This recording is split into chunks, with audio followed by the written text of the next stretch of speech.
নমস্কার বন্ধুরা, আমি আকাশ। আজকে কথা বলবো 'Spiderman: the brand new day' সিনেমার গল্প নিয়ে। তো 'স্পাইডারম্যান: নো ওয়ে হোম' হয়ে গেছিল। তারপরে প্রায় ৪ বছর পরে এই সিনেমাটা এলো। যেটা এসেই কিন্তু দ্য অ্যাভেঞ্জার্স এর রেকর্ডও ভেঙে দিয়েছে ১ম দিনের কালেকশনে। তো এই সিনেমাটা সত্যিই কেমন হলো আজকে সেই কথা বলি। তো গল্প শুরু হচ্ছে 'নো ওয়ে হোমের ঠিক পর থেকেই। স্পাইডারম্যানকে আজকে কেউই চেনে না। ওই ডক্টর স্ট্রেঞ্জের সেই কারণের জন্য। তার বন্ধু এমজে বা নেড কেউই তাকে আর চিনতে পারছে না। তো এখন স্পাইডারম্যান পুরোপুরি একা। তো আগের সিনেমাগুলোতে যেমন মাল্টিভার্স ছিল, এখানে সেরকম মাল্টিভার্স অ্যাকশন বা গ্যাংস্টারদের সাথে অ্যাকশন নয়। এখন একদম স্ট্রিট লেভেলের অ্যাকশন করছে আমাদের স্পাইডারম্যান। তারপরে হাল্কের একটা এন্ট্রি আছে, সেটা তো ট্রেলারে আমরা দেখেছি। তো সেগুলো সিনেমা হলেই থাক, সাসপেন্সই থাক। পজিটিভ যদি বলি, এখানে স্পাইডারম্যান অর্থাৎ টম হল্যান্ডের যে অভিনয় আগেরগুলোর থেকে অত্যন্ত সুন্দর, খুব ভালো। ইমোশনাল দিকগুলো খুব সুন্দর তুলে ধরা হয়েছে। ভিএফএক্স, প্রেজেন্টেশন সিনেমার দারুণ, খুব ভালো লাগবে।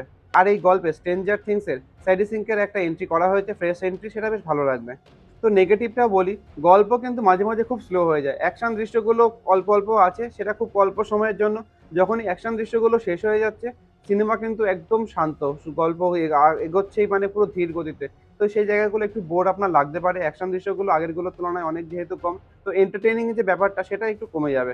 তো যারা মাল্টিভার্স বা ওইরকম ধরনের সিনেমা দেখতে পছন্দ করে তাদের কাছে এটা হয়তো খুব একটা ভালো লাগবে না। তো শেষে এটাই বলব, আপনাদের কেমন লেগেছে আমাকে কমেন্ট করে জানান। আমার তো বেশ ভালোই লেগেছে সিনেমাটা। আর আমার ভিডিও কেমন লাগলো সেটাও আমাকে কমেন্টে জানাবেন। Thank you.